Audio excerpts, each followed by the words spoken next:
हाँ तो नमस्कार मेरे प्रिय दोस्तों, आप लोग कैसे हैं।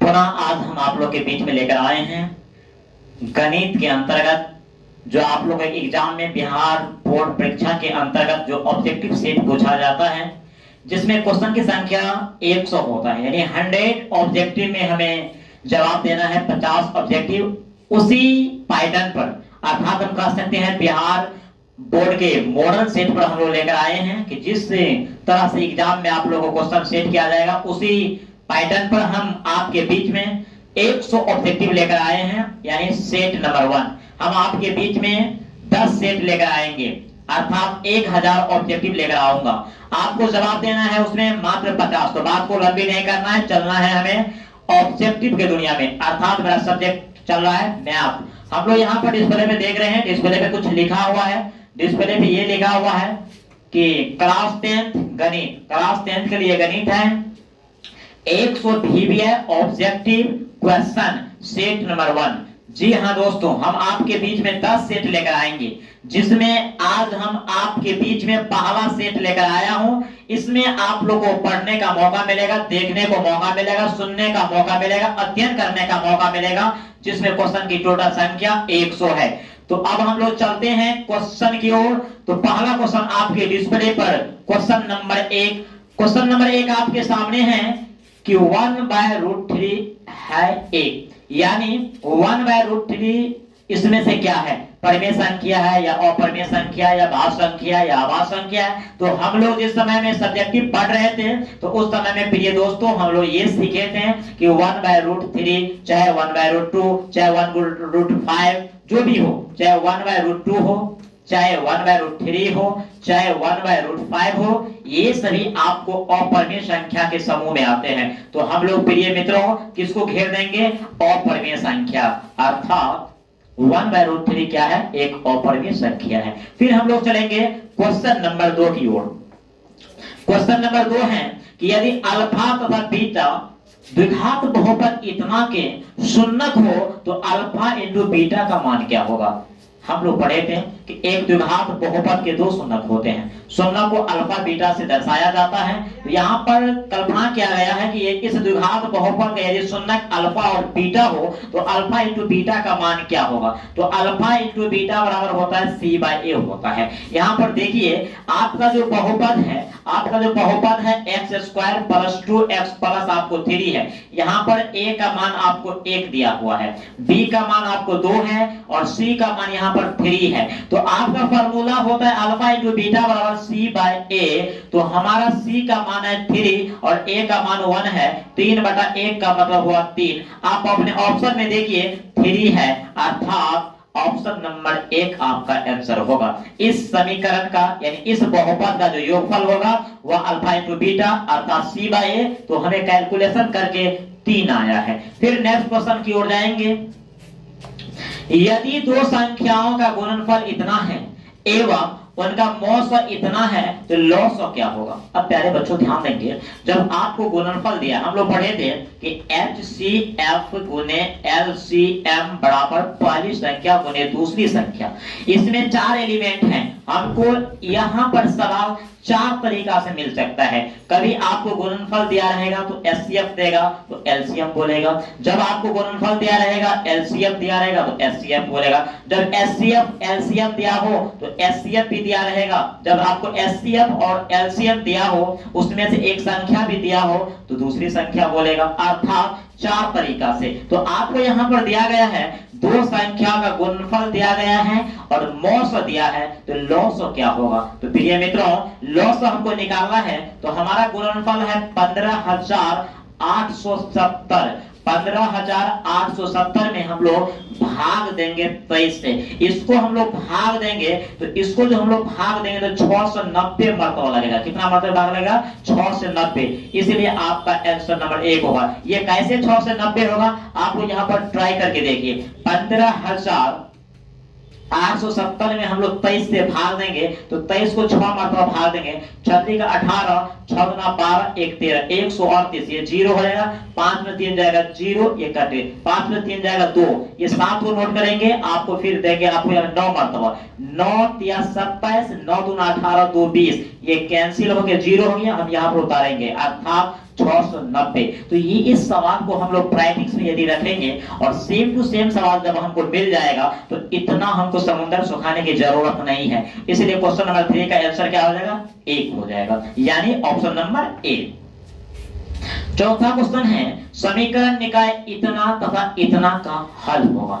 इसमें हम लोग दो चर में रैखिक समीकरण हम लोग पढ़े थे, a1 by a2 it does not b1 by b2, फिर हम लोग पढ़े थे a1 by a2 equal to b1 by b2 does not c1 by c2, फिर हम लोग एक परिभाषा पढ़े थे a1 by a2 equal to b1 by b2 और equal to c1 by c2। जब आपका ये केस आता है, जब a1 by a2 does not b1 by b2 आता है तो इसका नाम अविरोधी समीकरण युग्म होता है, इसका एक हल होता है, इसका ग्राफ जो होता है वो प्रतिच्छेदीय होता है। तो यहाँ पर आपको क्वेश्चन ये दिया गया है कि इसका हल कितना होगा, तो हमको इस पे चेक करना है सबसे पहले। तो सबसे पहले हम लोग निकालेंगे a1 by a2 निकालेंगे, तो a1 by a2 हम लोग निकाल के चेक करते हैं, a1 का मान 1 है तो 1 by 2 हो जाएगा, फिर b1 by b2 हम लोग निकालेंगे, b1 का मान यहाँ पर 2 है और b2 का मान 4 है तो 1 बट्टा आपको 2 होगा, फिर c1 बट्टा c2, ये जो है -8 उधर जाएगा तो प्लस हो जाएगा, ये हम लोग निकालेंगे 8 बट्टा 16 हो जाएगा, यानी 1 बट्टा 2। देखिए इसका a1 by a2 equal to b1 by b2 equal to c1 by c2 तीनों बराबर है, यानी इस नियम का फॉलो करता है। तो इस नियम का जो फॉलो करेगा इसका नाम है आश्रित समीकरण युग्म, इसका अनेक हल होता है यानी अनंत हल होते हैं, इसका ग्राफ समपाती होता है। तो आप ऑप्शन में देखिए अनंत हल दिया है जी, इसलिए इसका आंसर बी हो जाएगा। ये मैथ है बाबू, इसको समझना पड़ता है, इसको बनाना पड़ता है, इसके लिए फार्मूला आपको एक्टिव होना पड़ेगा, फार्मूला आपको दिमाग में रखना पड़ेगा। ये सोशल साइंस ये हिंदी मैथ यानी लैंग्वेज पेपर नहीं है जो हम इसको रट लेंगे कि महात्मा गांधी का जन्म 1869 में हुआ था। ये आपका गणित है, इसमें रटना भी पड़ता है और समझना भी पड़ता है। जैसे हमको यहाँ पर 3 फार्मूला याद करना पड़ेगा, a1 by a2 does not b1 by b2, इसका नाम है अविरोधी, इस कंडीशन में आएगा तो इसका एक हल होगा। जब आपको a1 by a2 equal to b1 by b2 does not c1 by c2, जब ये नियम आएगा तो इसका कोई हल नहीं होगा, इसका नाम है विरोधी समीकरण युग्म। जब यह नियम आएगा, जब तीनों बराबर हो जाएगा तो इसका नाम है आश्रित और इसका अनेक हल होते हैं। तो प्यारे मित्रों आपको ये समझना पड़ेगा। नेक्स्ट क्वेश्चन देखते हैं, यदि किसी द्विघात बहुपद के शून्यकों का योगफल 4 है। अब देखिए शून्यकों का योगफल हमको दिया है 4 और गुणनफल 1 दिया है, शून्यकों का योगफल और गुणनफल दिया है तो बहुपद क्या होगा, बहुपद बराबर वाट है। तो हम लोग जानते हैं, जैसा कि हम लोग जानते हैं कि बहुपद बराबर होता है x square minus alpha plus beta into x plus alpha into beta. देखिए अब ये फॉर्मूला आपको याद रखना पड़ेगा, हम इसको सेट कर देंगे, क्या करेंगे, x square minus alpha plus beta का मान 4 है into x, alpha into beta का मान 1 है। हम लोग कैलकुलेशन करेंगे x square minus 4x plus 1। अब इस तरह को देखिए ऑप्शन में आपको दिया है या नहीं दिया है, आप लोग ऑप्शन में देखिए, ऑप्शन में दिया गया है x square minus 4x plus 1, तो हम लोग इसको क्लिक कर देंगे। अर्थात एक द्विघात बहुपद निकालने के लिए हमको शून्यकों का योगफल चाहिए और गुणनफल चाहिए, क्या चाहिए, योगफल और गुणनफल चाहिए। हम लोग कैलकुलेशन किए, कैलकुलेशन करने के बाद मेरा आंसर ये आ गया, ऑप्शन में ये दिया गया है। फिर हम लोग नेक्स्ट क्वेश्चन की ओर देखेंगे। नेक्स्ट क्वेश्चन है कि यदि समीकरण निकायों इतना एवं इतना का एक अद्वितीय हल हो तो इसमें से कौन सा सही होगा। अब हम लोग जानते हैं कि अद्वितीय हल का जो फॉर्मूला होता है a1 by a2 does not b1 by b2, ये ऑब्जेक्टिव है और एक एक सवाल को विश्लेषण करना पड़ेगा। अब हम लोग चेक करेंगे a1 by a2, a1 का मान 4 है और a2 का मान 2 है, डज नॉट, B1 का मान वहां पर k है और B2 का मान 2 है। अब इसको हम लोग कैलकुलेशन करेंगे। यहां पर हम लोग देखेंगे 2k डज नॉट, 4 दूना 8, और हम कैलकुलेशन करेंगे तो ये हो जाएगा कि 2 चौका 8, यानी 2 चौका 8, तो k डज नॉट 4। ये कैलकुलेशन करने के बाद आपको आता है। अब ये देखिए आपको ऑप्शन में दिया गया है k डज नॉट 4, अर्थात k का मान 4 नहीं होना चाहिए। यदि k का मान 4 हो जाएगा तो इसका अद्वितीय हल नहीं होगा। यदि k का मान 4 नहीं होगा तब इसका मान, इसका जो हल निकलेगा वह अद्वितीय निकलेगा। तो इस तरह के क्वेश्चन, अब बोलिएगा सर आप इस फार्मूला को क्यों प्रयोग किए? क्योंकि आपका क्वेश्चन में दिया है अद्वितीय हल, और अद्वितीय हल का फार्मूला यही होता है A1/A2 डज नॉट B1/B2। फिर हम लोग नेक्स्ट क्वेश्चन की ओर जाएंगे।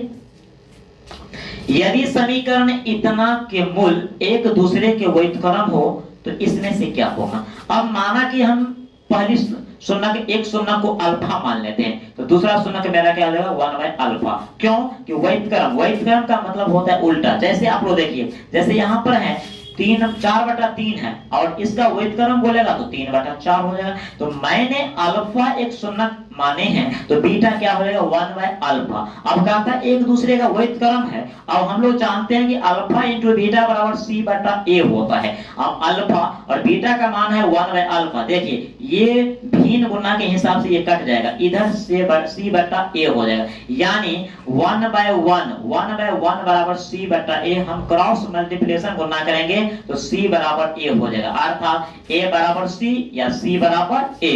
आप लोग देखिए ये है जो ऑप्शन नंबर सी आपका लॉक किया जाएगा। तो इस तरह से कैलकुलेशन करके आपको ऑप्शन को चॉइस करना पड़ेगा, देखना पड़ेगा। ये नहीं कि तुक्का लगा देंगे, नहीं, तुक्का से आप नहीं समझ सकते हैं। यहाँ पर आपको क्वेश्चन है कि एक शून्य एक दूसरे का व्युत्क्रम है, यदि समीकरण इतना के मूल एक दूसरे के व्युत्क्रम हो तो इसमें से क्या होगा? तो भाई हम एक शून्य को अल्फा मान लें तो दूसरा शून्य को 1/अल्फा हो, क्योंकि व्युत्क्रम बोलता है। फिर अल्फा इंटू बीटा C/A होता है। हम उस फार्मूला को यूज करके मैंने कैलकुलेशन किया और मेरा नतीजा इस तरह से निकला।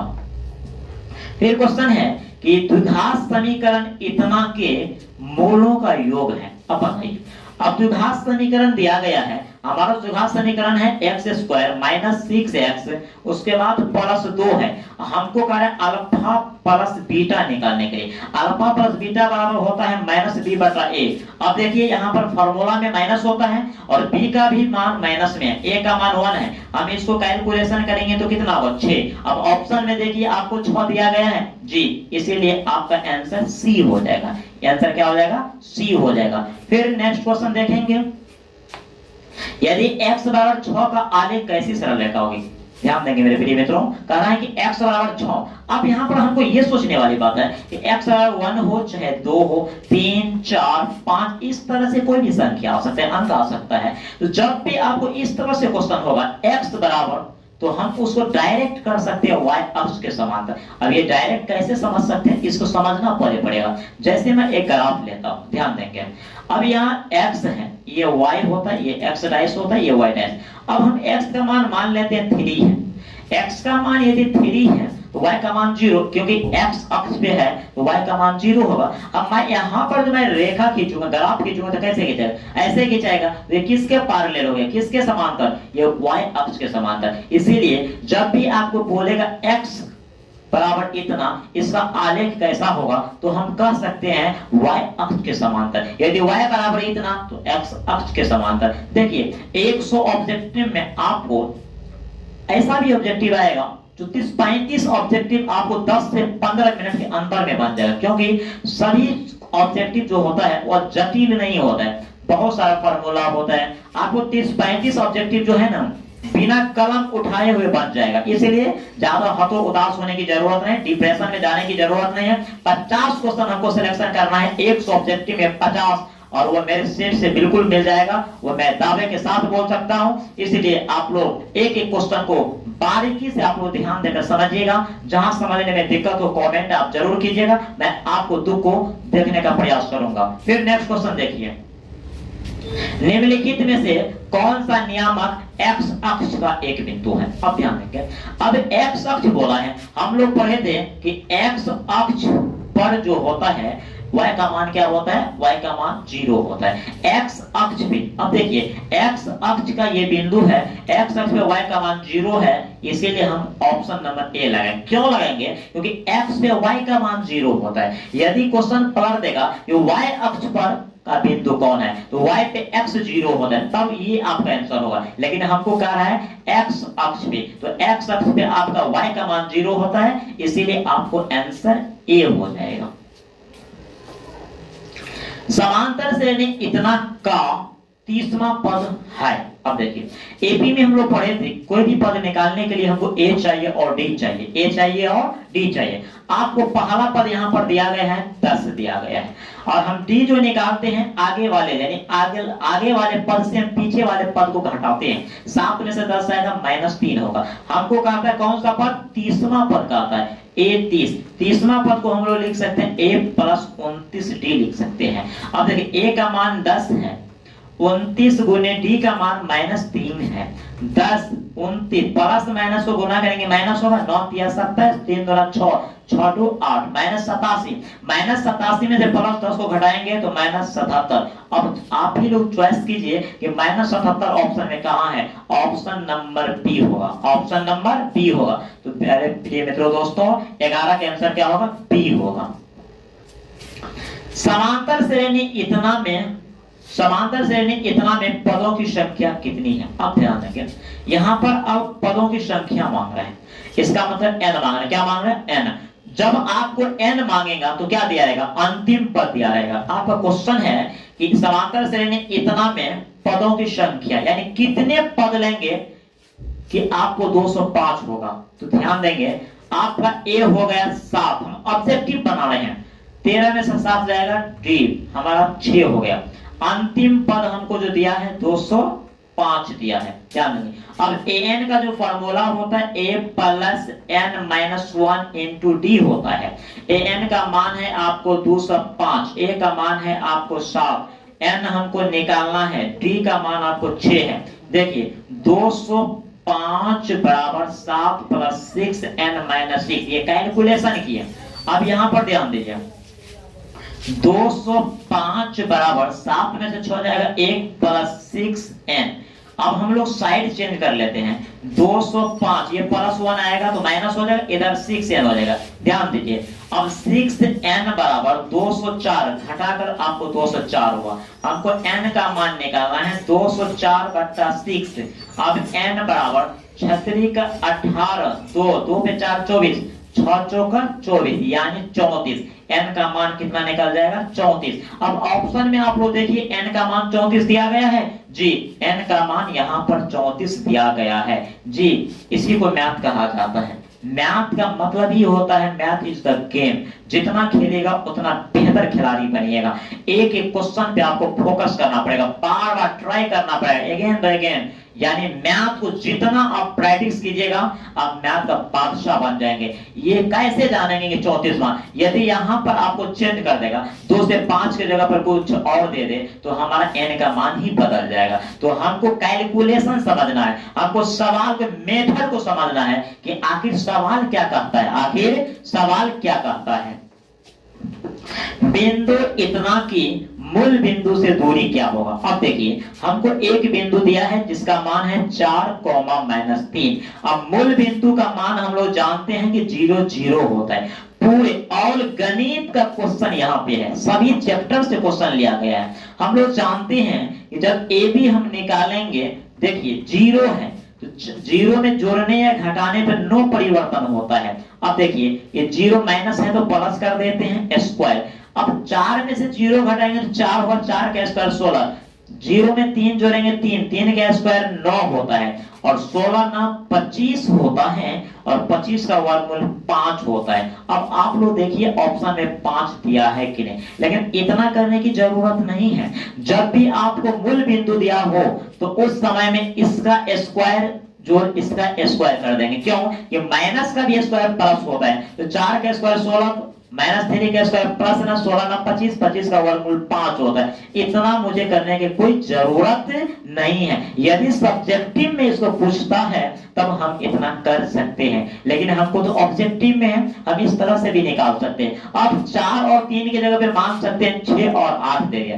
तो 6 का स्क्वायर 36, 8 का स्क्वायर 64, 36 64 100 और 100 का वर्गमूल कितना होता है 10। जब भी मूल बिंदु से आपको इस तरह से क्वेश्चन हो ऑब्जेक्टिव सेट में, तो आप उसको स्क्वायर करके जोड़ दीजिए रूट के अंदर में, आपका मान निकल जाएगा। नेक्स्ट क्वेश्चन देखते हैं। Sign square 65 degree plus sine square 25 degree का मान होगा। अब देखिए sine square 65 degree, sine square 65 degree plus sine square 25 degree, हम इस दोनों में से किसी एक को चेंज करेंगे। अब देखिए sine square 65 degree plus sine square 90 minus 65, देखिए अब हम इसको चेंज करेंगे तो इस एंगल को घटा देंगे, यदि इस एंगल को चेंज करेंगे तो इसको घटा देंगे। अब देखिए sine square 65 degree plus sine 90 minus theta equal to cos theta, square है तो अपने जगह पर cos square 65 degree, sine square theta plus cos square theta. इसका मतलब क्या होता है, जब साइन स्क्वायर और cos स्क्वायर प्लस के फॉर्म में हो और दोनों एंगल सेम होता है तो उसका मान 1 होता है, उसका मान क्या होता है 1। अब अपने ऑप्शन में देखिए इसका मान 1 दिया है जी, इसलिए इसका आंसर नंबर ए हो जाएगा। Sign square 65 degree plus sine square 25। अब आप बता सकते हैं, सोच सकते हैं, थोड़ा आप अपना भी दिमाग को दीपक जला सकते हैं कि यदि साइन के जगह पे दे दे cos स्क्वायर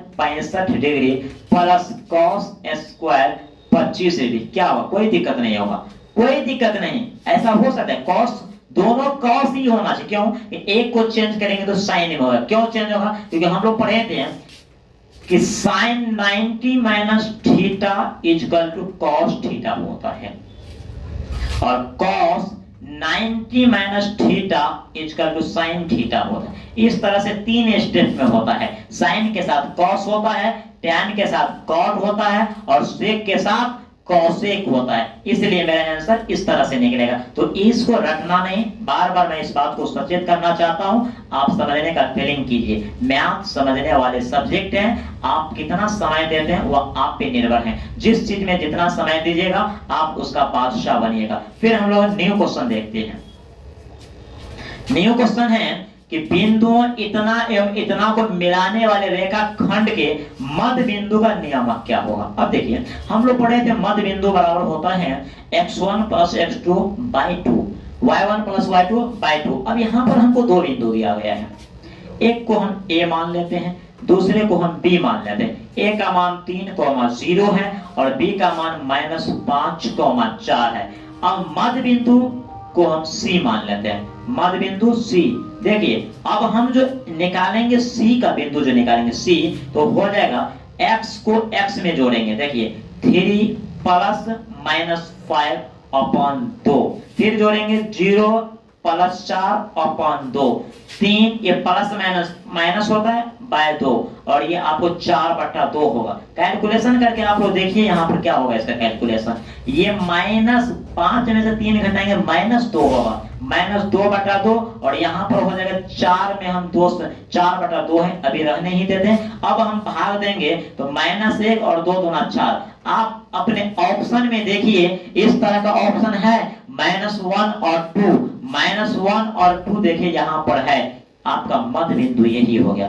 इसको आपको समझना पड़ेगा। ये मध्य बिंदु का फार्मूला होता है x1 plus x2 by 2, y1 plus y2 by 2। यदि आपको त्रिभुज का केंद्रक बोलेगा निकालने के लिए, यदि आपको त्रिभुज का केंद्रक बोलेगा निकालने के लिए तो x1 plus x2 plus x3 by 3, y1 plus y2 plus y3 by 3। तो फार्मूला का कमाल है, मैथ में 95% फार्मूला का क्या होता है, कमाल होता है। अब मेरा नेक्स्ट क्वेश्चन है बिंदु इतना का भुज। अब देखिए ये बच्चे वाले क्वेश्चन, ये लॉलीपॉप वाले क्वेश्चन है।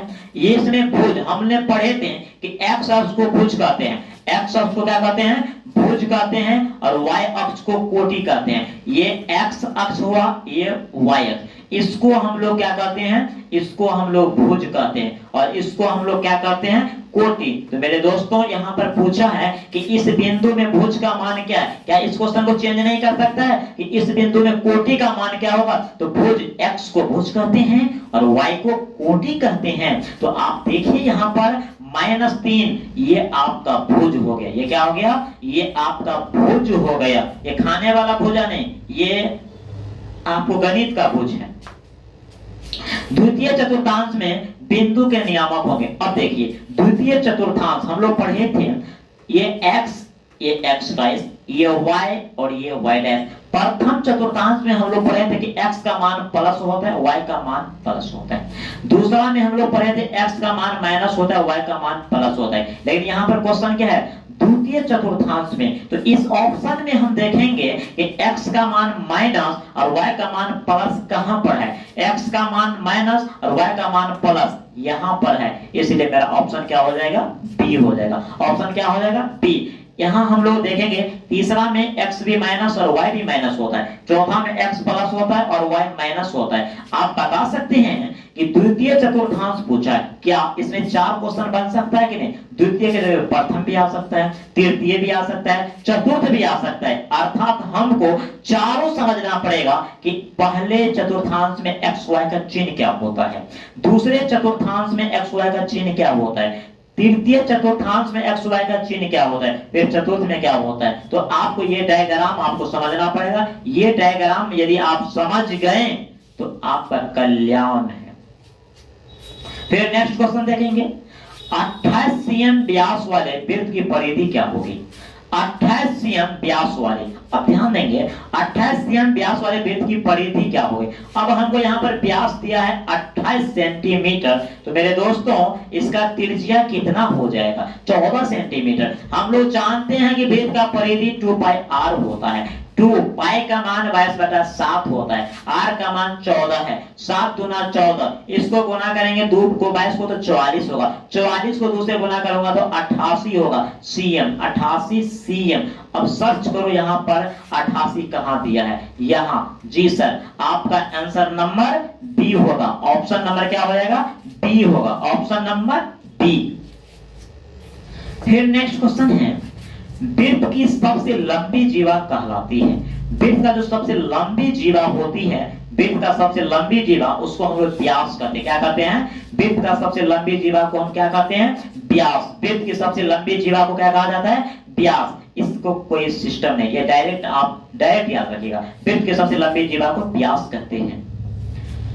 tan a गुने cot a का मान क्या होगा। हम लोग पढ़े थे tan थीटा गुने cot थीटा इक्वल टू 1 होता है। हमको थीटा के जगह पर a दिया, लेकिन ये दोनों सेम होना चाहिए, एंगल सेम होना चाहिए। तो tan a गुने cot a का मान क्या होगा, 1। अब बताओ ये कितना बच्चा वाला क्वेश्चन है, लेकिन आपके क्वेश्चन जो है, ये क्वेश्चन आपके सिलेबस के अंतर्गत है, आपको होता है, इसलिए आप बच्चे वाले समझते हैं जी। तो tan a गुने cot a बराबर क्या हो जाएगा, 1 होगा। अब यहाँ पर देखिए tan 35 upon cot 55 plus cot 78 upon tan 12। हमने इस क्वेश्चन को जिस समय में पढ़ना शुरू किए थे त्रिकोणमिति के अंतर्गत में, तो हम बात ये किए थे कि देखिए यदि आपको sin 18 यदि ऊपर में है तो नीचे में cos 72 होगा। अर्थात यदि cos 72 आपको ऊपर में है तो sin 18 आपको नीचे में होगा। क्यों कि sin के साथ cos आएगा और cos के साथ sin। क्यों आएगा, क्योंकि हमने अभी कुछ देर पहले बात किए थे कि sin 90 minus theta equal to cos theta होता है। फिर cos 90 minus theta equal to आपको sin थीटा होता है, और tan 90 minus theta equal to cot theta होता है, और आपको cot 90 minus theta equal to tan theta होता है। फिर आपको sec 90 minus theta equal to cosec theta होता है। फिर cosec 90 minus theta equal to sec theta होता है। देखिए एक साथ में ये आएगा, एक साथ में ये और ये, यानी 3 फेज में क्वेश्चन आएगा। यदि ऊपर tan है तो नीचे cot होगा, यदि ऊपर sin है तो नीचे cos होगा, यदि ऊपर sec है तो नीचे cosec होगा। लेकिन कब होगा? जब दोनों एंगल को जोड़कर 90 डिग्री होगा तब। अधिकतर यही देखा जाता है। अब हम इसको ट्रिक पढ़े थे कि जब दोनों को जोड़ के यदि 90 डिग्री हो तो इसका मान 1 होगा। तो हम कल्पना कर सकते हैं, हम यहाँ पर कल्पना कर सकते हैं क्या? यहाँ पर कल्पना हम कर सकते हैं कि यदि इसका मान 1 है, यदि इसका मान 1 है, फिर इसका भी मान 1 आएगा, तो 1 और 1 कितना हो जाएगा? 2। अब आप सोच सकते हैं कि ये 1 कैसे हो गया। हम थोड़ा सा देख लेते हैं 1 कैसे होता है। देखिए tan 35 degree, tan 35 degree upon cot 55 degree, इसमें से एक को चेंज कर देते हैं। tan 35 डिग्री अगर नीचे में चेंज करें तो ऊपर वाले को घटा देंगे एंगल को, cot 90 minus 35 degree, tan 35 upon cot 90 minus theta equal to tan theta. तो tan 35 दोनों सेम हो गया, कितना आ गया? 1। जब इसका कैलकुलेशन 1 हो सकता है, इसका भी 1 हो जाएगा, तो 1 1 कितना हो जाएगा? 2। इसलिए मेरा आंसर क्या हो जाएगा? सी। तो हमें लगता है कि आप लोग समझते होंगे, बहुत अच्छे से समझते होंगे। आशा और उम्मीद रखते हैं कि आप लोग एक एक बात तो हमारा बात जो आपको दिमाग में सीधे डायरेक्ट घुसता होगा। यदि फिर भी आपको प्रॉब्लम हो तो हमसे संपर्क कर सकते हैं।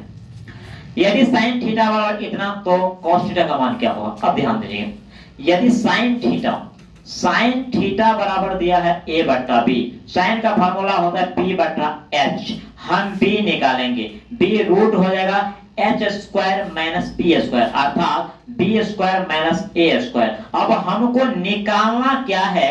अब हमको निकालना है cos थीटा। cos थीटा का फार्मूला होता है b बट्टा h। अब देखिए b का मान कितना है? Root under b square minus a square, h का मान कितना है? b।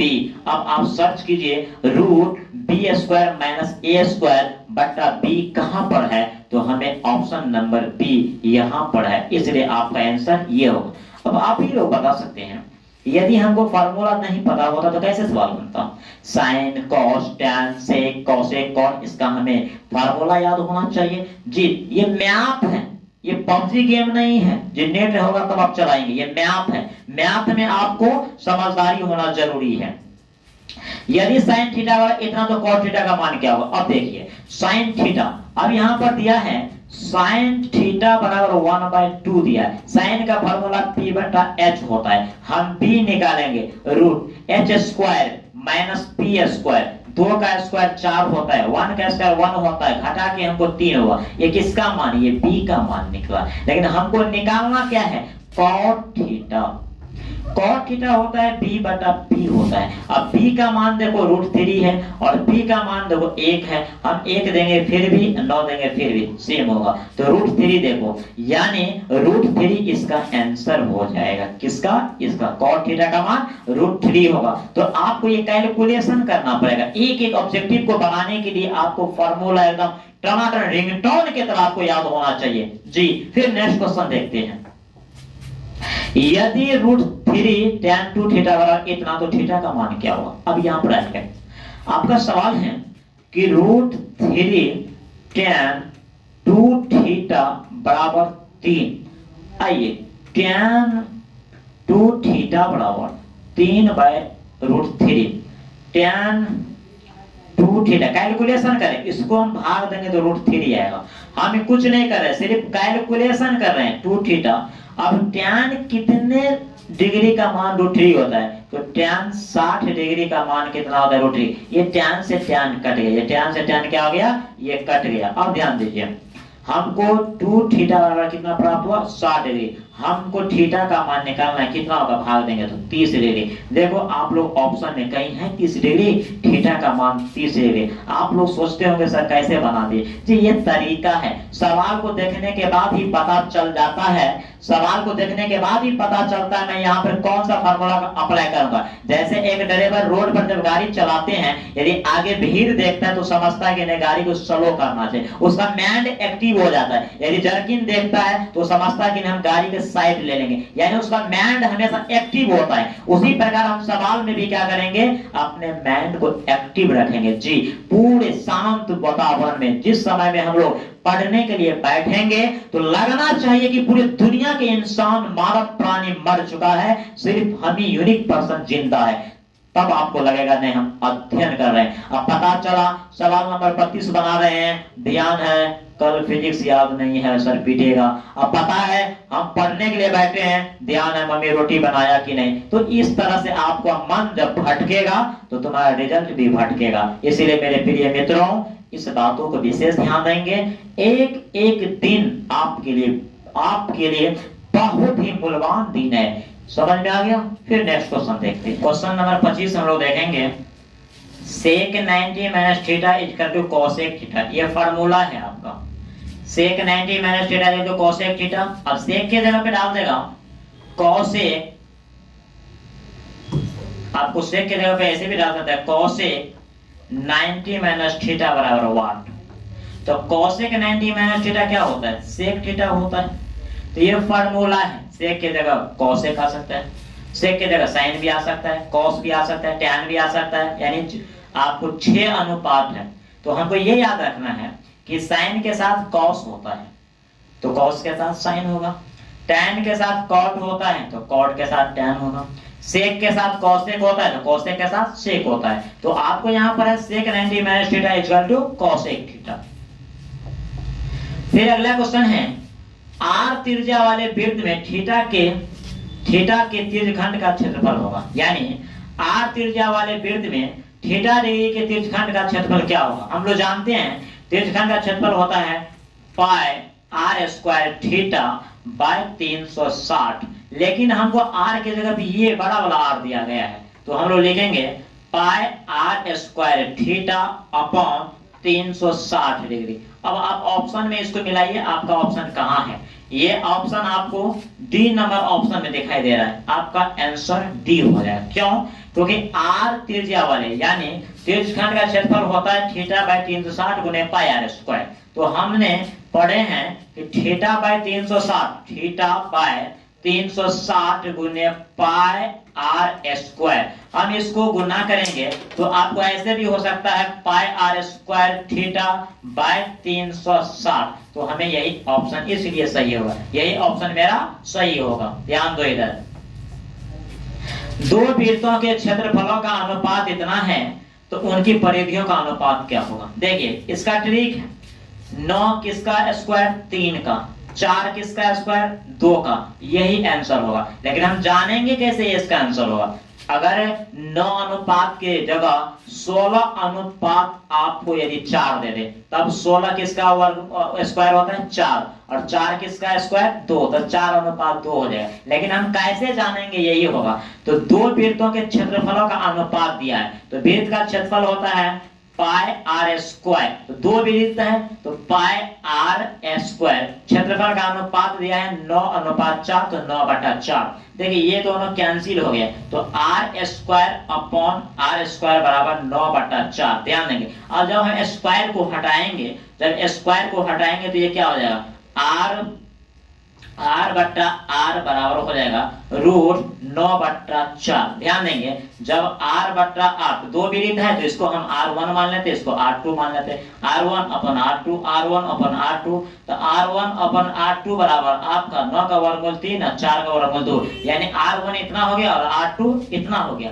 तो हम ये जाने हैं कि वृत्त की त्रिज्या मुझे 3 और 2 निकल गया। अब परिधि का अनुपात क्या होगा, तो हम लोग जानते हैं वृत्त का परिधि होता है 2 पाई आर, तो 2 पाई r, ये 2 पाई 2 पाई कैंसिल हो गया, तो r1 बटा r2, r1 का मान मुझे 3 निकला है और r2 का मान 2 निकला है, अर्थात 3:2।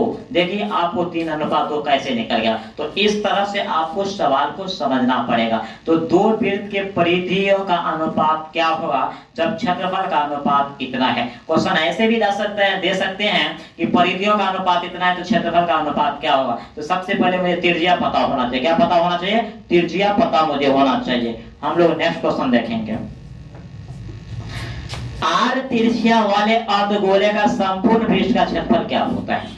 अर्धगोला का जो कुल पृष्ठीय क्षेत्रफल होता है वह 3 पाई r स्क्वायर होता है। हम लोग जानते हैं कि एक गोला को जब दो भागों में बांट दिया जाता है तो इसी को अर्धगोला कहा जाता है। और अर्धगोला का जो कुल पृष्ठीय क्षेत्रफल होता है वह 3 पाई r स्क्वायर होता है। और अर्धगोला का पृष्ठीय क्षेत्रफल यदि पूछा जाए तो 2 पाई r स्क्वायर होता है। लेकिन हमको कुल पूछा है, संपूर्ण पूछा है, तो 3 पाई r स्क्वायर। तो मेरा आंसर ये हो जाएगा। ये अर्धगोला का कुल पृष्ठीय क्षेत्रफल कई बार आपको बिहार बोर्ड में पूछा गया है। किसी बेलन की आधार की त्रिज्या 2 सेंटीमीटर एवं ऊंचाई 14 सेंटीमीटर है तो उस बेलन का आयतन क्या होगा। अब देखिए बेलन का जो आयतन होता है वह पाई r स्क्वायर h होता है। पाई का मान 22/7 होता है। r बेलन की आधार की त्रिज्या आपको 2 है तो स्क्वायर है तो 2 बार, h आपका 14 है। देखो 7 दूना 14। अब इसको हम गुना करेंगे, 2 दूना 4, 4 दूना 8। अब 22 को 8 से गुना करेंगे तो 8 दूना 16, फिर 8 दूना 16 17, 176। अब यहाँ पर हमको आयतन निकालना है तो 176 cm क्यूब, आयतन 176 cm क्यूब। तो ये कोई बड़ी बात नहीं है, ये मेरा कैलकुलेशन है। हमें बेलन का आयतन निकालने के लिए हमें r चाहिए और h का मतलब ऊंचाई होता है, r का मतलब रेडियस जिसको हम लोग त्रिज्या कहते हैं। तो बेलन का त्रिज्या दिया है और ऊंचाई दिया है तो आयतन क्या होगा हमने कैलकुलेशन किए, जो मेरा रिजल्ट है वो ऑप्शन में मिल गया, इसीलिए हम लोग ऑप्शन ए को रखेंगे। अब क्वेश्चन है कि यदि किसी गोले का व्यास 14 सेंटीमीटर है, यदि किसी गोले का व्यास 14 सेंटीमीटर है तो उसका आयतन क्या होगा। अब देखिए गोले का व्यास दिया है आपको 14 सेंटीमीटर, तो आप कल्पना कर सकते हैं इसका r कितना होगा, 7 सेंटीमीटर होगा। तो गोले का आयतन होता है 4/3 पाई r क्यूब। तो 4/3 पाई का मान होता है 22/7 और r हमको 7 है तो 3 बार गुना करेंगे। कितने बार? 3। एक 7 से ये 7 कट गया। अब कल्पना करो इसको गुना करेंगे, फिर इसको गुना करेंगे, फिर इसको गुना करेंगे तो हमको देखिए इस पैटर्न पे आएगा। आपको ऑप्शन से भी अनुमान लगा सकते हैं क्योंकि बट्टा में कितना है 3, तो इसलिए मेरा आंसर कितना हो जाएगा, इतना। क्योंकि आप गुना करके चेक कीजिए, इसको जो हम लोग गुना करेंगे तो मुझे इतना आएगा और बट्टा में 3, इसलिए मेरा आंसर क्या हो जाएगा, सी। क्या हो जाएगा आंसर, सी। क्योंकि गोला का आयतन होता है 4/3 पाई r क्यूब। तो गोला का आयतन निकालने के लिए हमको क्या चाहिए, हमको सिर्फ r चाहिए, r। लेकिन हमको r दिया नहीं था, यहाँ पर व्यास दिया था। तो भाई व्यास दिया है तो r निकल जाएगा, r दिया है तो व्यास निकल जाएगा। बशर्ते आपको फार्मूला क्या होना चाहिए, आपको दिमाग में याद होना चाहिए। फिर नेक्स्ट क्वेश्चन है कि यदि किसी घन की एक भुजा 5 सेंटीमीटर है तो उसका संपूर्ण पृष्ठ का क्षेत्रफल क्या होगा। अब घन का जो संपूर्ण पृष्ठीय क्षेत्रफल होता है वह 6 गुने भुजा स्क्वायर होता है, 6 गुने भुजा स्क्वायर। अब भुजा का मान 5 है, स्क्वायर मतलब 2 बार गुना। देखो अब इसको गुना करेंगे 6 5 30, और 30 को 5 से गुना करेंगे 5 3 15, 150। अब तू लोग ऑप्शन में देखो 150 कहीं है, जी है, तो आपको 150 cm स्क्वायर, क्योंकि क्षेत्रफल है तो आपको cm स्क्वायर होगा। फिर आयतन रहता तो क्यू में आता। तो हमने क्या सीख रहे हैं अभी तक में, हमें फार्मूला समझना बहुत ही जरूरी है, हमें फार्मूला याद होना बहुत ही जरूरी है। हमने पहले ही जिक्र किया है कि मैथ में आपको 95% सवाल जो समझ में आएगा वह फार्मूला के माध्यम से ही समझ में आएगा। फिर हम लोग नेक्स्ट क्वेश्चन देखेंगे।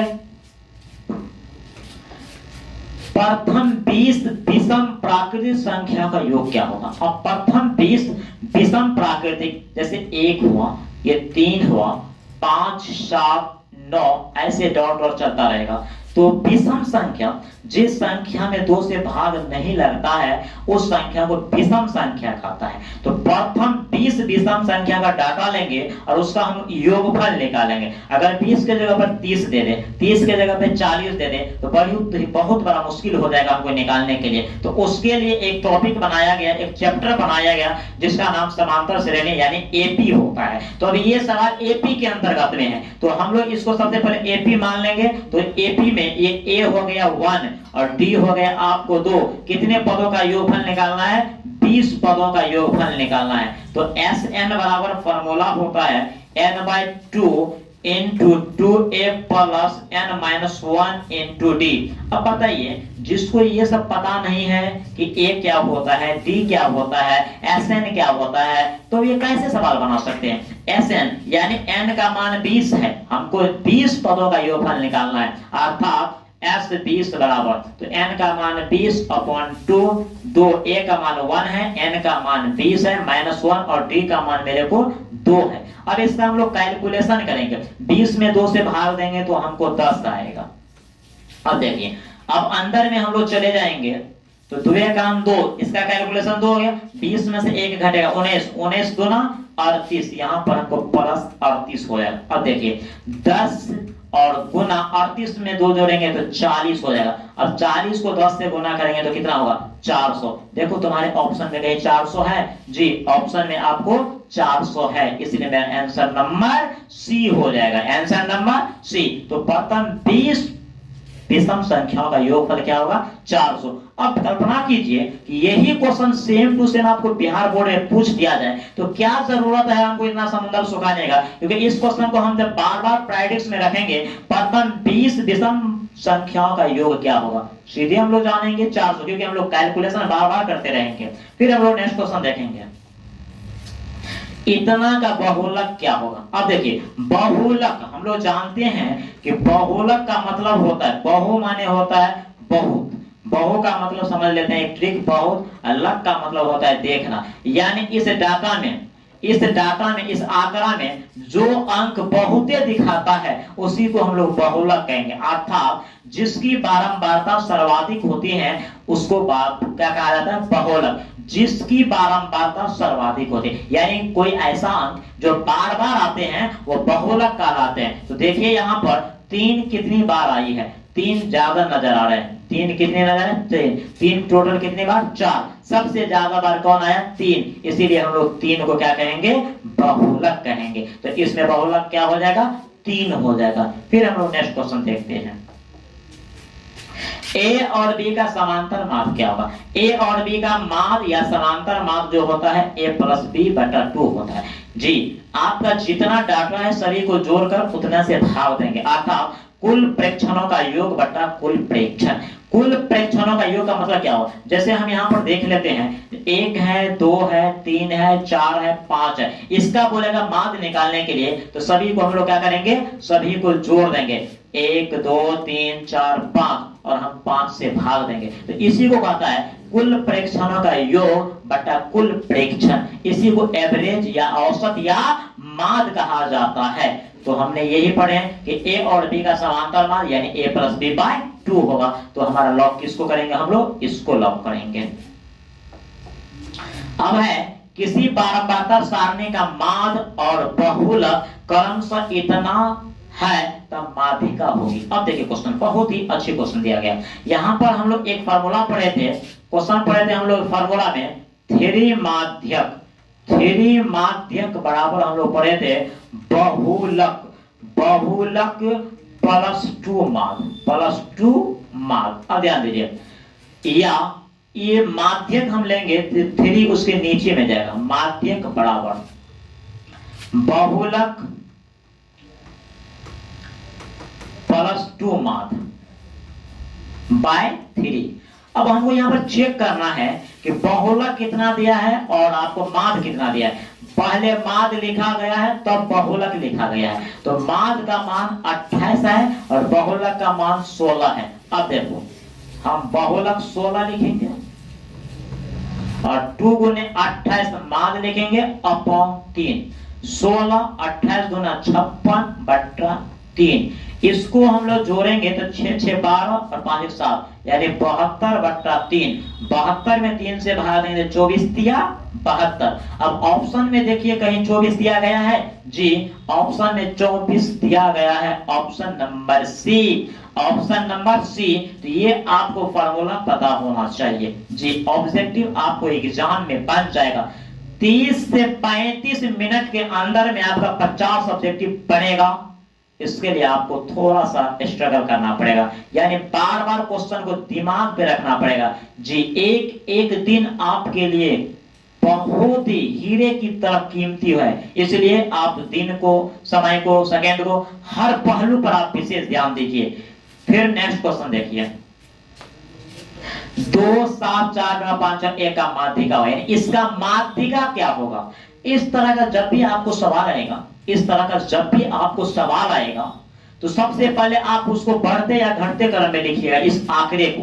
तो सबसे पहले हम लोग देख लेते हैं, बढ़ते क्रम में ही लिख लेते, 1 2, उसके बाद है 4 5, उसके बाद है आपको 6, उसके बाद 7, उसके बाद 9, 1 2 3 4 5 6 7।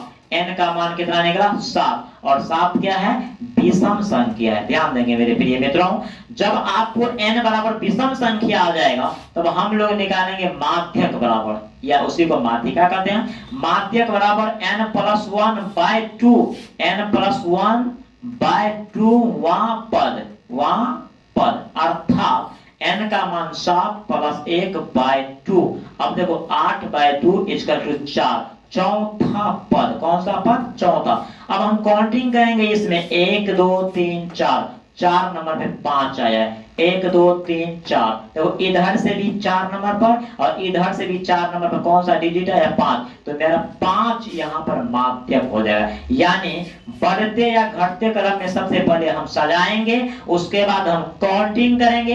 यदि n का मान विषम संख्या आ गया तो हम n+1/2 पद, यानी उसका जो हम कैलकुलेशन करेंगे n+1/2, जो मेरा आंसर आएगा, ये काट कूट कर जो मेरा आएगा वह पद, यानी 4 आया तो चौथा पद। 4 आंसर नहीं होगा, चौथा पद। इसमें हम देखेंगे चौथा पद कौन सा है जी। तो हमारा चौथा पद क्या है? 5। इधर से भी गिनते हैं तो 5 और इधर से भी गिनते हैं तो 5, इसलिए मेरा माध्यक क्या हो जाएगा? 5 होगा। क्या हो जाएगा?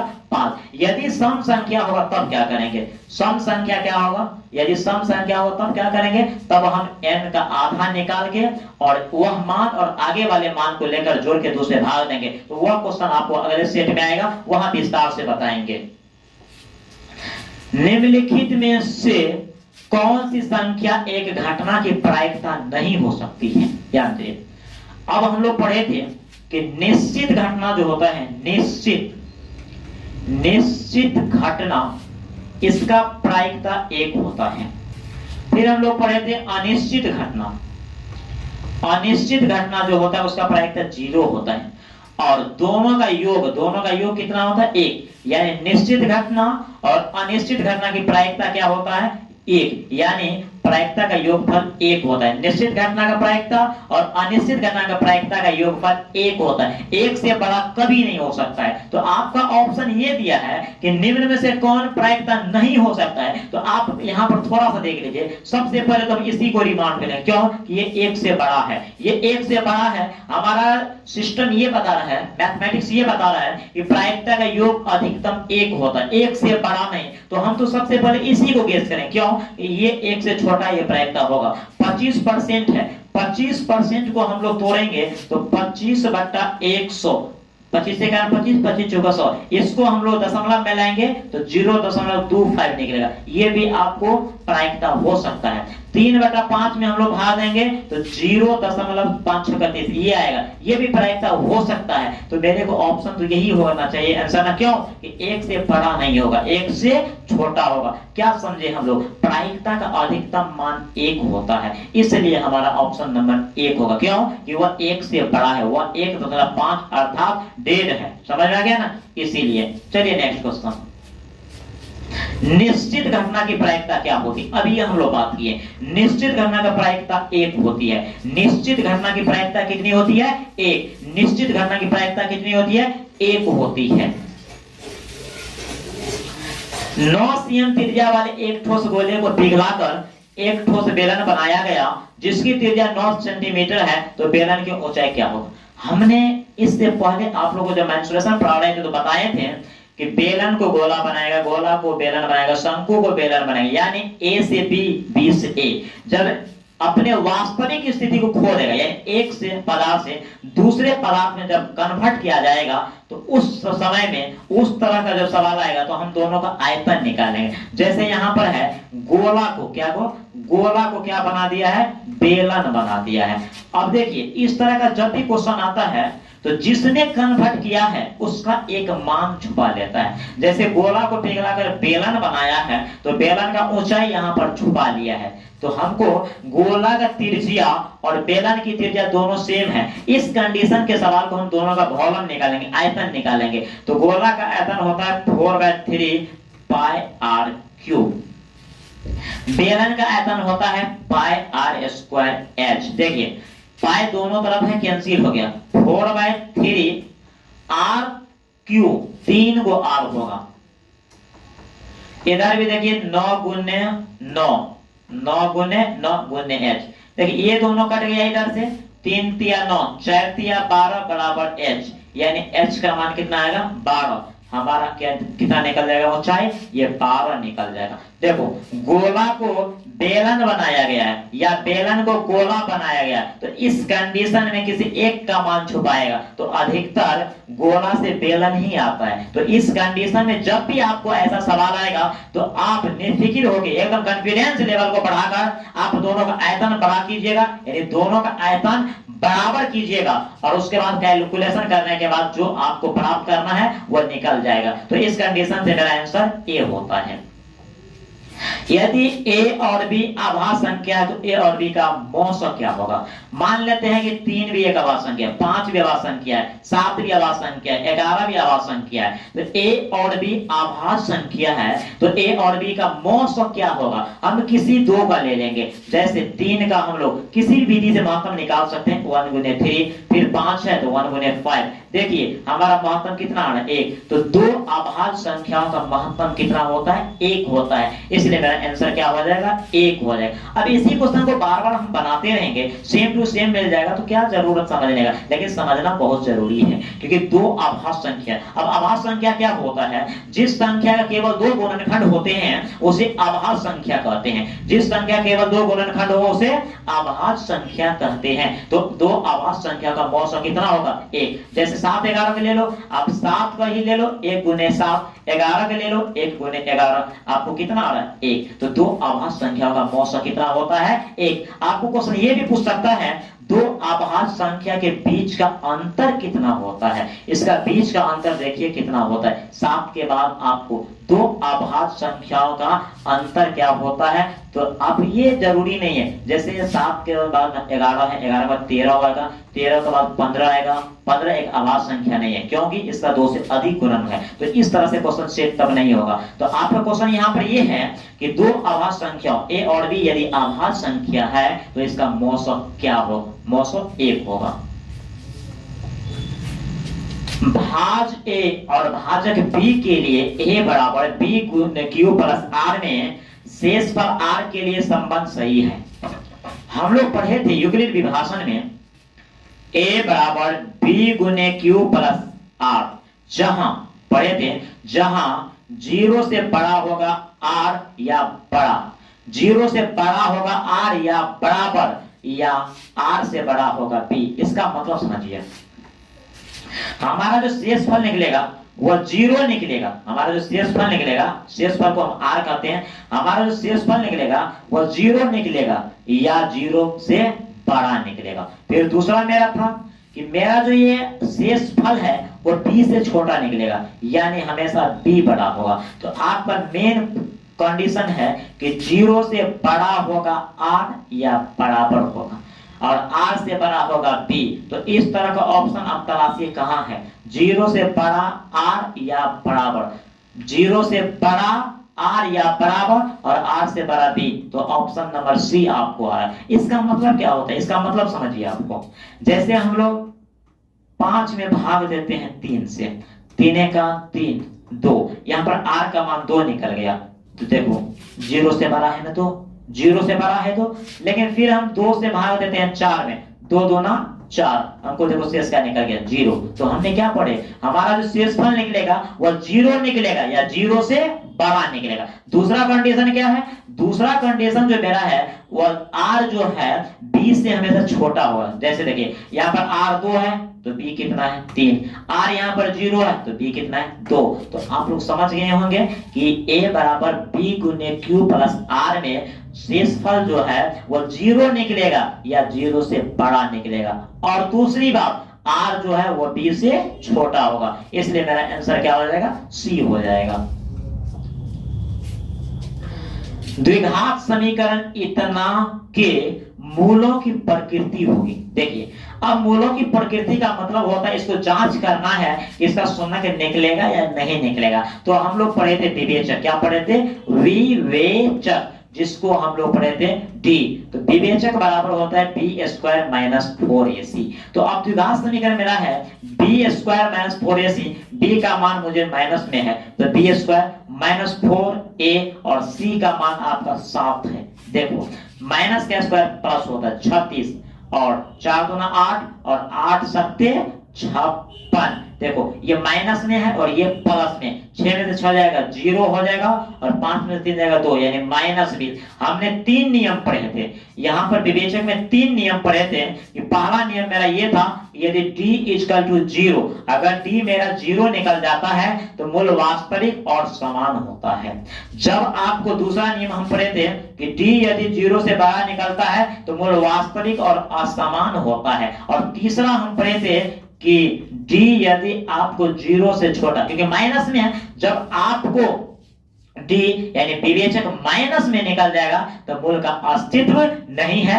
ऑप्शन में अब आइए, मूल वास्तविक और समान ये नहीं होगा, वास्तविक और बराबर ये भी नहीं होगा, इनमें अवास्तविक यानी आपका आंसर ये हो जाएगा। मूल का जो है क्या है, अस्तित्व नहीं है। मूल का अस्तित्व का मतलब ये है कि इसका शून्य के नहीं निकलेगा, इसलिए मेरा आंसर क्या हो जाएगा, सी हो जाएगा। यदि 3 थीटा 90 डिग्री तो cos थीटा का मान क्या होगा। क्या बेहतरीन सवाल है, वाह क्या सवाल है। 3 थीटा बराबर 90 डिग्री तो थीटा का मान हो जाएगा 30 या 90। थीटा का मान 30 डिग्री होगा, लेकिन हमको मान क्या रहा है, cos थीटा। तो cos और थीटा का मान कितना है 30 डिग्री, तो cos 30 डिग्री का मान क्या होता है, √3/2। ऑप्शन में देखिए कहीं है √3/2। देखो कितना जिलेबी की तरह घुमा घुमा कर पूछा है। पहले आपको दिया है 3 थीटा बराबर 90 डिग्री तो थीटा का मान निकाल लीजिए, उसके बाद cos थीटा, तो थीटा के जगह उसको मान वैलिड करते हैं तो cos 30 डिग्री का मान √3/2 होता है। जिससे समीकरण इतना और इतना के हल होंगे। अब चेक करो, अब इसको हमें हल करना है, क्या करना है, हल।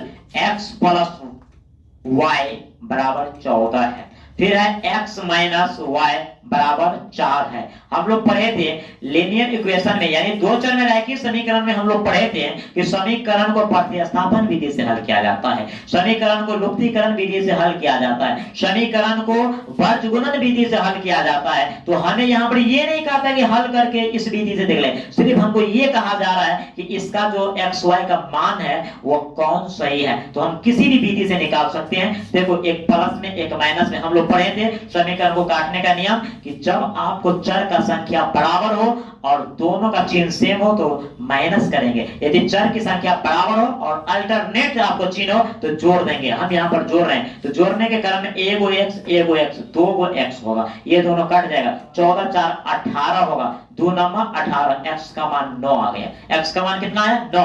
अब हमको x का मान जब निकल गया तो y का भी मान निकालना है। तो समीकरण 1 या समीकरण 2 में इसका मान हम रखेंगे। तो हम यहाँ सब्जेक्टिव नहीं ना बना रहे हैं, ऑब्जेक्टिव बना रहे हैं। हम डायरेक्ट मनवा में रख लेंगे, जैसे x प्लस y बराबर 14 है तो x का मान मुझे 9 निकला है, y निकालना है। अब y का मान निकालेंगे, साइड चेंज कर देंगे, ये उधर जाएगा तो y का मान 9, 14 में से 9 जाएगा 5, अर्थात x बराबर 9 आया है और y बराबर मुझे कितना आ गया 5। अब देखो तुम लोग ऑप्शन में कहीं दिया है x बराबर 9 और y बराबर 5। जी बहुत ही बेहतरीन सवाल लग रहा है। समय 10 से 15 सेकंड में एक सवाल बन जाता है। यदि आपको हम बोल कर ना बनाओ तो 5 सेकंड में भी बना सकते हैं, लेकिन आपको समझना जरूरी है। आप भी किसी को समझाइए, पढ़ो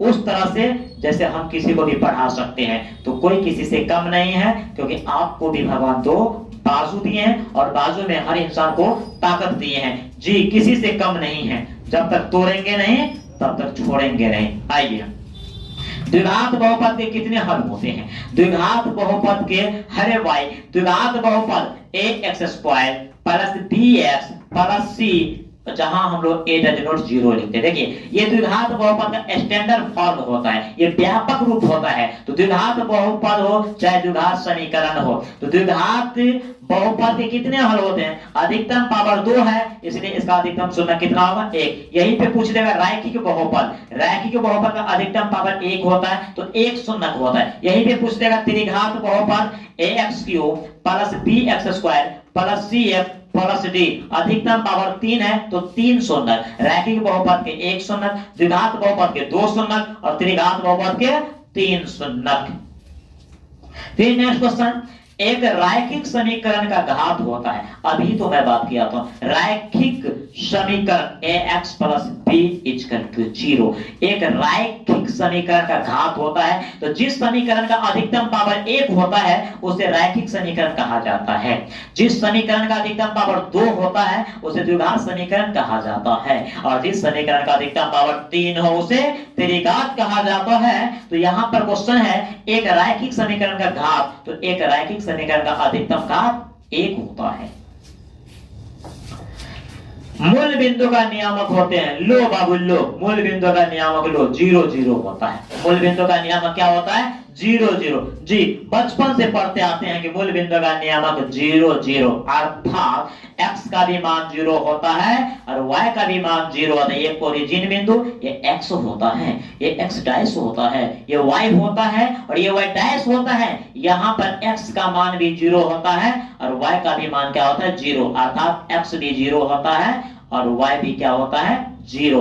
उसे ही मूल बिंदु कहा जाता है। तो मूल बिंदु का जो निर्देशांक होता है वह 0, 0, यानी x का भी मान 0 और y का भी मान क्या होता है? 0। और ये क्वेश्चन तो बिहार बोर्ड में कई बार पूछ चुका है, अगले साल भी हो सकता है तो पूछेगा। बिंदु इतना की x अक्ष से दूरी है। अब आइए बात को समझिएगा, 5 और 6 बिंदु है। बिंदु इतना की x अक्ष से दूरी है। कैसे? x अक्ष से। अब इसको हम डायग्राम पहले बना लेते हैं। x अक्ष से दूरी है,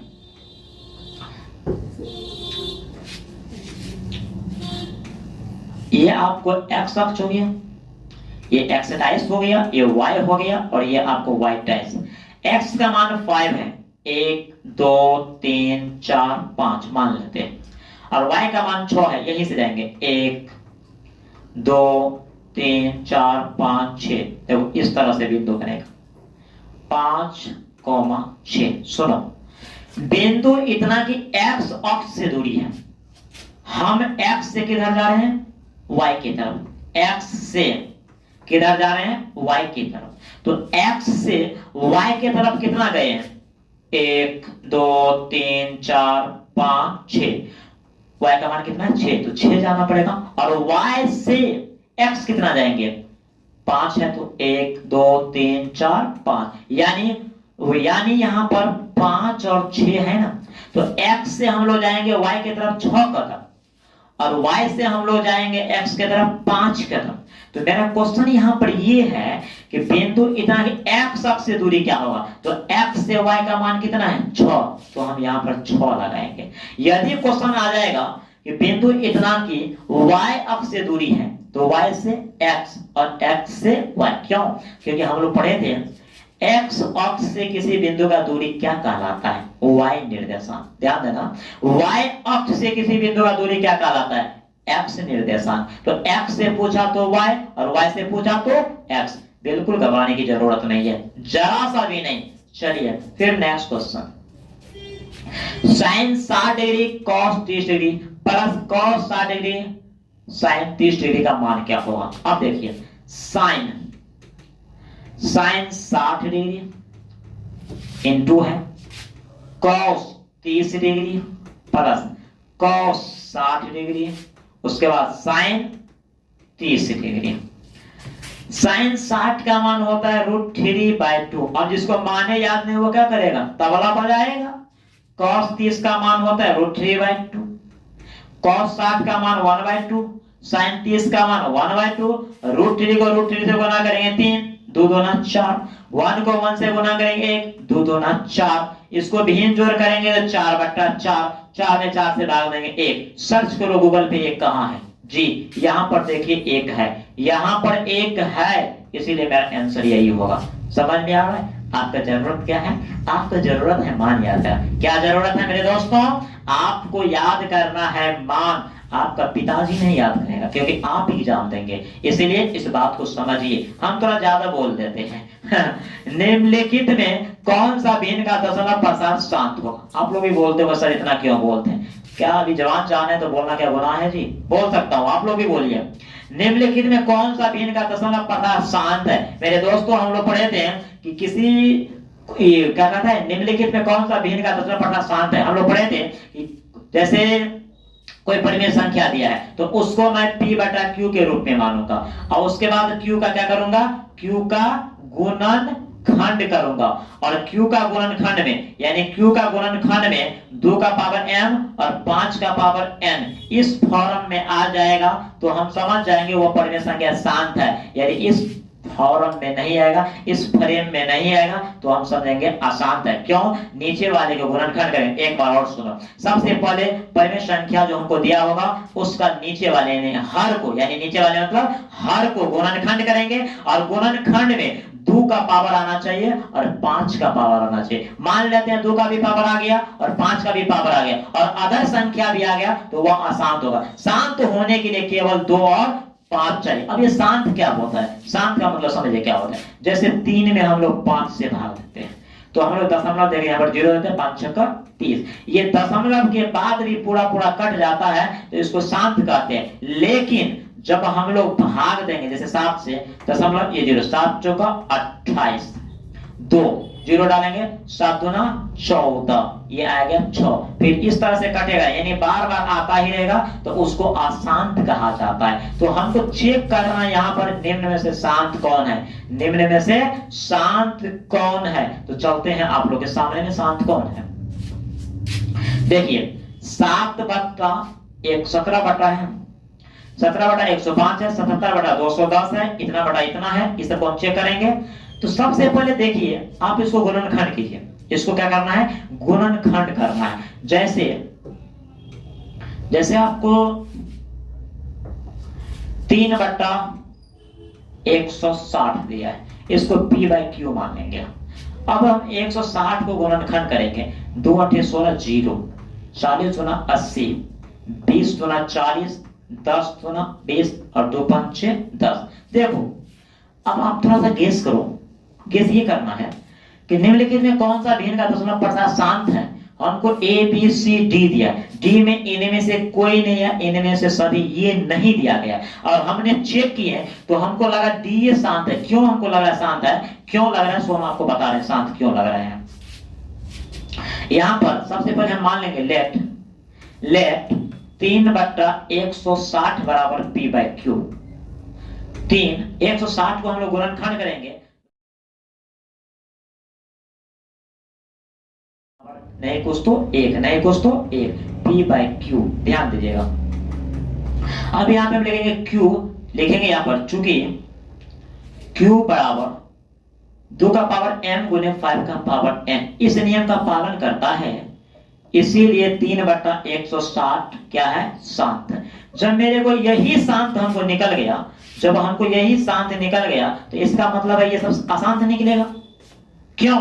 कि हम सबसे पहले q का गुणनखंड करेंगे। किसका गुणनखंड करेंगे? q का। चेक करो, 2 दूना 4, 4 दूना 8, 8 दूना 16, 16 दूना 32 और 32 को 5 से गुना कीजिए, 5 दूना 10, 5 दिया 15, 1 16, 160। हाँ आपको यही होगा। हमने क्या सीखे? सबसे पहले जो मेरे को पहले संख्या दिया उसको इस टर्म में मान लेंगे, नीचे वाले को गुणनखंड करेंगे, और हमको q का गुणनखंड में यदि 2 और 5 आया, पावर कुछ भी आए उससे मतलब नहीं है, यदि गुणनखंड में 2 और 5 आया तो वह क्या है, शांत है। वह क्या है, शांत है।